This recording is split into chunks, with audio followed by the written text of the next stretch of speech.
अस्सलाम वालेकुम दोस्तों। लिसनिंग स्किल्स बहुत इंपॉर्टेंट है कम्युनिकेशन की डोमेन में। अगर आप प्रोफेशनली ग्रो करना चाहते हैं तो लिसनिंग पहला स्टेप है। आप सुनने की आदत डालिए ताकि आपको ये समझ में आए कि आपने बोलना क्या है, कैसे बोलना है, कैसे लिखना है, कहाँ कहाँ पे रूम फॉर इम्प्रूवमेंट है। और हर वो इंटरेक्शन जो डिफरेंट तरह के लोगों के साथ है उसमें लिसनिंग एक बेसिक रोल प्लेयर है। इस वीडियो में हम बात करेंगे लिसनिंग टिप्स के हवाले से। वीडियो मुकम्मल देखिएगा ताकि आप इन टिप्स को समझ सकें और अपने कम्युनिकेशन को इफ़ेक्टिव कम्युनिकेशन में कन्वर्ट करने के हवाले से यूटिलाइज़ कर सकें। कमेंट कीजिए ताकि फीडबैक के साथ हम इम्प्रूव कर सकें। वीडियो को लाइक कीजिए। आइए स्टार्ट करते हैं।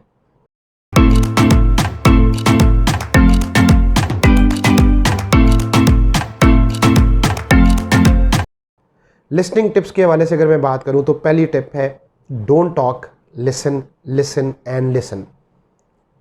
आप किसी फोरम पे हैं, आपको अपने अंदर ये पेशेंस डेवलप करना है कि आपको सुनना है। जितना ज़्यादा आप सुनेंगे आपकी प्रोफेशनल डेवलपमेंट के चांसेस उतने ही इंक्रीज़ होंगे। बहुत सारे लोग लिसनिंग को गुरेज करते हैं। बात शुरू होते ही वो इनका एटीट्यूड होता है कि हमें पता है, मे बी वो बात उस एंगल से या उस डायमेंशन में ना हो जिस डायमेंशन में आप समझ रहे हैं, और उसका इम्पैक्ट ये आता है कि आप उसका पूरे का पूरा मीनिंग ही समझ नहीं पाते।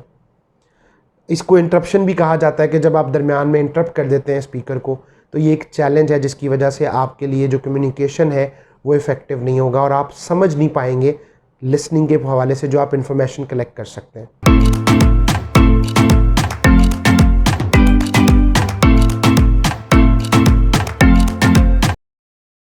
सेकेंड टिप है prepare your self to listen.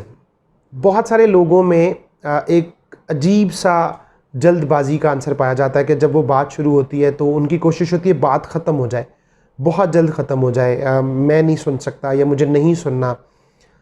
बहुत सारी जगहों पे जब आप स्पेशली किसी प्रोफेशनल डेवलपमेंट प्लेटफॉर्म पे हैं, किसी कॉन्फ्रेंस में हैं, किसी ट्रेनिंग में हैं, किसी ऐसे सेशन में जिसमें मैनेजमेंट मौजूद है, तो काइंडली ख़ुद को रिलैक्स कीजिए और अपनी तवज्जो फोकस कीजिए उस डिस्कशन के अंदर जो वहाँ पे उस वक़्त हो रही है। जो प्रेजेंट किया जा रहा है, जो उस वक़्त आपसे शेयर किया जा रहा है, वो इम्पॉर्टेंट है। और उसके लिए जब आपने टाइम वहाँ इन्वेस्ट करना है तो काइंडली उसको इग्नोर करने के बजाय उसको सुनिए।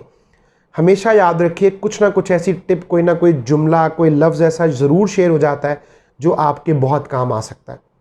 अगर आप इसको इग्नोर करेंगे तो उसका नेगेटिव इम्पैक्ट आता है आपकी उस ओवरऑल कंडक्ट के ऊपर।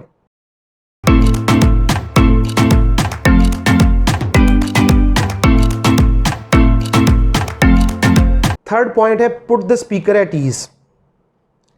आप अगर किसी से पर्सनली इंटरेक्ट कर रहे हैं तो काइंडली उनको ये कंफर्टेबल, उनको ये ईज दीजिए कि वो आपसे बात कर सकें।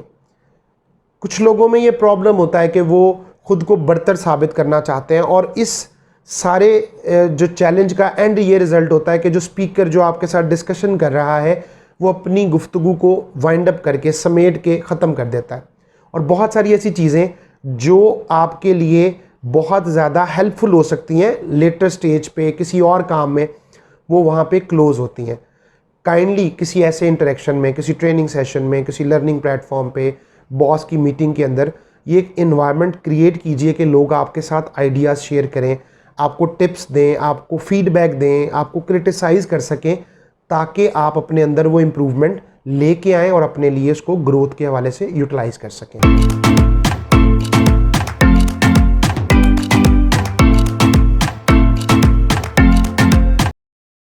फोर्थ पॉइंट है रिमूव डिस्ट्रैक्शंस। हर वो चीज़ जो आपकी तवज्जो हटा रही है उस डिस्कशन से, उस प्लेटफॉर्म से, उस तमाम इन्वायरमेंट से, उसको साइड पे कीजिए।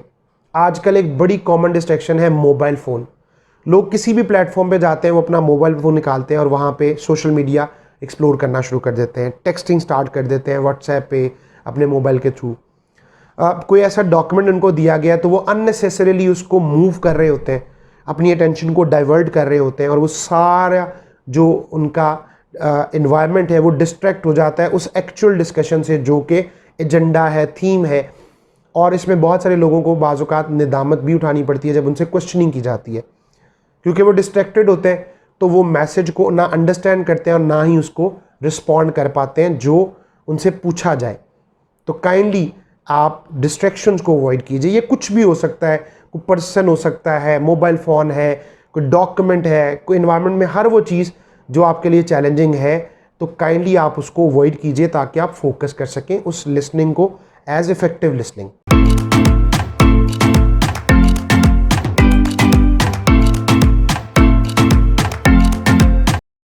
नेक्स्ट है एम्पथाइज। एम्पथाइज का मतलब है जब आप विदाउट अंडरस्टैंडिंग कोई काम करना चाहते हैं तो आप नहीं कर पाते हैं। आपको ये अंडरस्टैंड करना है कि अगर आप उस स्पीकर की जगह, उस मैनेजर की जगह खड़े होकर बात करें और आपको इग्नोर किया जाए, आपको ना सुना जाए, तो क्या फील होगा। किसी और की जगह खुद को रख के सोचना और इसका इम्पैक्ट सोचना और फिर उसको फील करना।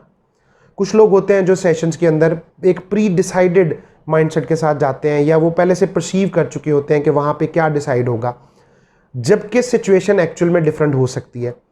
तो काइंडली आप इसको फीलिंग को समझिए कि अगर आप किसी को डिस्टर्ब करते हैं, किसी को नहीं सुनते हैं या किसी को इग्नोर करते हैं, अगर यही सिचुएशन रिप्लेस हो तो आप इसको कैसे फील करेंगे। तो रिस्पेक्ट दीजिए लोगों को बिल्कुल वैसे ही जैसे आप रिस्पेक्ट को एक्सपेक्ट करते हैं, या आप अगर समझते हैं कि अगर आपको कोई ह्यूमिलेट करे तो क्या फीलिंग आएगी।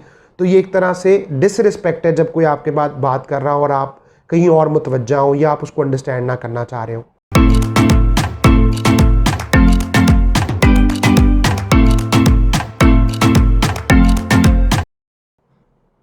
पॉइंट नंबर 6 है बी पेशेंट। समटाइम डिस्कशंस के दौरान जब स्पीकर बात कर रहे होते हैं तो वो डिले ले आते हैं, उसमें वो पाज लाते हैं, वो रुकते हैं थोड़ी देर के लिए। तो कुछ लोग उस पर रिएक्ट कर देते हैं कि शायद ये भूल गए हैं, इनको अंडरस्टैंडिंग नहीं है, शायद इन्होंने जो वो सोचा हुआ था उसमें कहीं मिस कर गए हैं, इनके डॉक्यूमेंट्स मिस हो गए हैं, और वो उस वक्त उस बात को उस कंसिस्टेंसी के साथ नहीं सुन पाते हैं या सुनना चाहते हैं जो एक्चुअल में रिक्वायरमेंट होती है। तो आपको सपोर्ट करना है जब कोई इस तरह से ब्रेक ले रहा है, तो उस वक्त अपने पेशेंस लेवल को मेंटेन रखिए, रिलैक्स रहते हुए उनको मौका दीजिए कि वो रीगेन करके अपनी एनर्जी, या अगर उन्होंने पॉज लिया है वो उसके साथ दोबारा स्टार्ट करें, ताकि वो जो टॉपिक अगर वो प्रेजेंट करना चाह रहे हैं, डिस्कशंस है, जो भी एजेंडा है, उसको कंप्लीट कर सकें।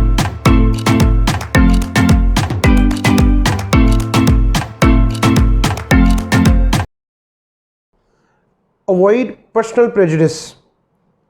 ये वो एरर है कि जब आपका परसेप्शन क्लियर होता है, आप इरिटेट होते हैं, खुद भी इरिटेट होते हैं, आप लोगों को भी इरिटेट करते हैं क्योंकि आपका पॉइंट ऑफ व्यू डिफरेंट है।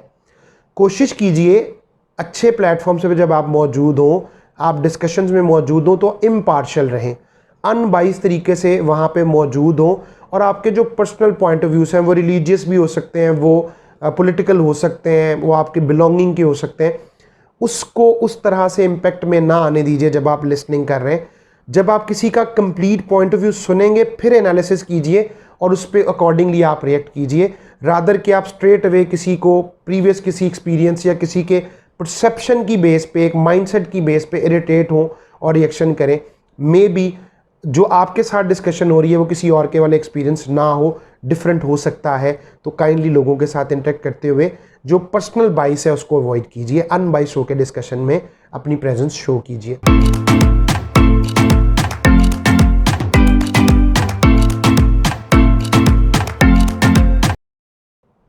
Listen to the tone. Tone बहुत इंपॉर्टेंट है। बहुत सारे लोग जब आपसे बात कर रहे होते हैं तो उनकी टोन में वेरिएशन है। सम टाइम वो कुछ वर्ड्स पे थोड़ा लाउड होते हैं, कुछ वर्ड पे वो थोड़ा स्लो बात करते हैं, पॉजेज हैं। अब कुछ अल्फाज में जो टोन है उसका मीनिंग उस टोन के साथ सेट होता है। अगर आपने उस वर्ड को तो सुन लिया लेकिन आपने टोन नहीं सुनी तो यकीनन आप उसका मीनिंग भी उस लेवल पे अंडरस्टैंड नहीं कर पाएंगे जो उसकी रिक्वायरमेंट है। तो आपको फोकस करना है, अपने जो फोकस को क्लियर रखिए कि जो बात कही जा रही है, जो जुमले शेयर किए जा रहे हैं, जो रिटन कम्युनिकेशन है, उसमें टोन क्या है, उसमें थीम क्या है बात करते हुए। तो ये आपके लिए बहुत ज़्यादा इम्पॉर्टेंट होता है।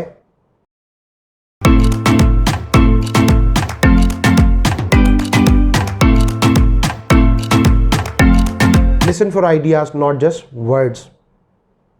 बहुत सारी जगह पे जो आपको स्टेटमेंट शेयर की जाती हैं, वर्ड शेयर किए जाते हैं, वो आइडिया के तौर पे शेयर होते हैं और वो सिर्फ वर्ड्स नहीं होते, वो सिर्फ डिस्कशन नहीं होती।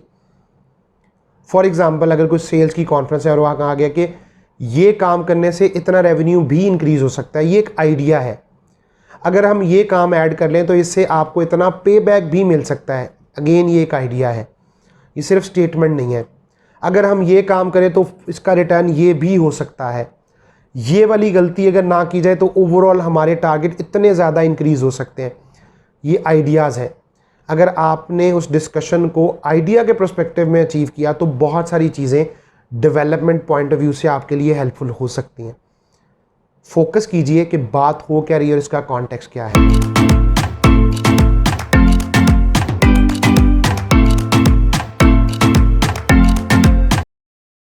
नॉन वर्बल कम्युनिकेशन, आप डिजिटल मीडिया पे कनेक्टेड हैं और उसमें वीडियो ऑन है, या आप किसी फिजिकल प्लेस पे कम्युनिकेशन के पॉइंट ऑफ व्यू से इंटरेक्ट कर रहे हैं, प्रेजेंट है, और वहाँ पे आपकी जो बॉडी लैंग्वेज है, जो स्पीकर की बॉडी लैंग्वेज है, ये सारे इंटरेक्शन में बहुत इंपॉर्टेंट है, बड़ा मैटर करता है। इसीलिए कहा जाता है कि जो ड्रेसिंग है वो बहुत इंपॉर्टेंट है, ये क्योंकि आपका नॉन वर्बल कम्युनिकेशन है, आपका अटायर। आप बात करते हुए कितने ज़्यादा इंप्रेशन जनरेट करते हैं, फ्लैट है आपका जो चेहरे का एक्सप्रेशन है, जो आपके मूवमेंट है, वो तमाम की तमाम कंसिडर होती हैं। और इसी तरह अगर आपने लिसनर के तौर पे जो स्पीकर है अगर उसको ऑब्जर्व किया है तो उसके भी तमाम मूव्स बहुत इंपॉर्टेंट होते हैं। वो क्या बात कर रहे हैं, किस फोकस के साथ कर रहे हैं, किस एंगल के साथ कर रहे हैं, किस बॉडी लैंग्वेज के साथ वो आपके साथ बात कर रहे हैं, बहुत इंपॉर्टेंट है। अगर आप इसको कम्बिनेशन के तौर पे यूज़ करेंगे तो आपके लिए बहुत ज़्यादा हेल्पफुल होगा। मैं उम्मीद करता हूँ लिसनिंग के हवाले से जो टिप्स हमने डिस्कस की ये आपके लिए बहुत ज़्यादा हेल्पफुल साबित होंगी।